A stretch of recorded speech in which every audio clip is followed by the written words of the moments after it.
क्या आपने गौर किया, इस साल 1 जनवरी की सुबह नाइट क्लब और डिस्को डांस के बाहर कतारें छोटी थी, लेकिन मंदिरों के बाहर कई किलोमीटर लंबी लाइनें लगी थी।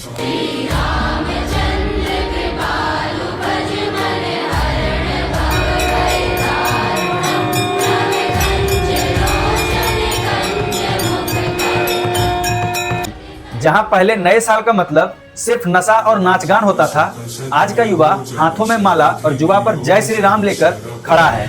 आखिर रातों रात ऐसा क्या हो गया? क्या यह सिर्फ एक ट्रेंड है या भारत एक बहुत बड़े आध्यात्मिक पुनर्जागरण की ओर बढ़ रहा है? कल तक जो न्यूयॉर्क और लंदन की क्लबों में भटकते थे, वो आज माथे पर भस्म लगाकर मथुरा और वृंदावन के गलियों में क्यों नाच रहे हैं? क्या यह सिर्फ एक इत्तेफाक है या फिर सदियों बाद हिंदू राष्ट्र का सूर्योदय हो चुका है? 5 से 7 साल पहले दिल्ली, मुंबई और पटना जैसे शहरों में न्यू ईयर का मतलब होता था लाउड वेस्टर्न म्यूजिक, डांस और शराब। लेकिन इस बार नजारा अलग था।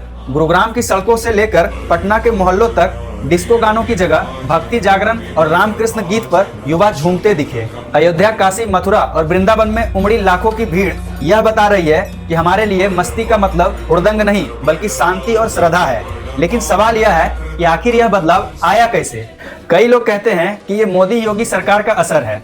सच तो यह है कि जब सरकार और शासन अपनी संस्कृति पर गर्व करना सिखाती है तो आम जनता का आत्मविश्वास भी बढ़ता है। भव्य राम मंदिर का निर्माण और काशी विश्वनाथ कॉरिडोर जैसे पहलों ने युवाओं को अपनी जड़ों से जुड़ने का बहाना दिया है। लेकिन ये सिर्फ राजनीतिक नहीं है, आज का युवा जागरूक हो रहा है।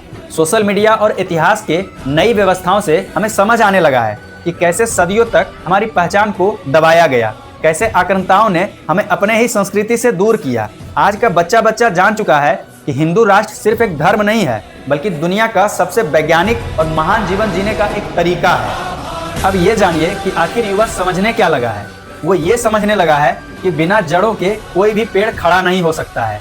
आज का युवा मॉडर्न भी है, वो तकनीकी प्रेमी भी है, लेकिन साथ ही वो अपने तिलक और कलावे पर गर्व भी करता है। जब लोग धर्म और गहराई को समझने लगते हैं तो हिंदू राष्ट्र की कल्पना केवल भौगोलिक नहीं बल्कि वैचारिक रूप से सच होने लगता है।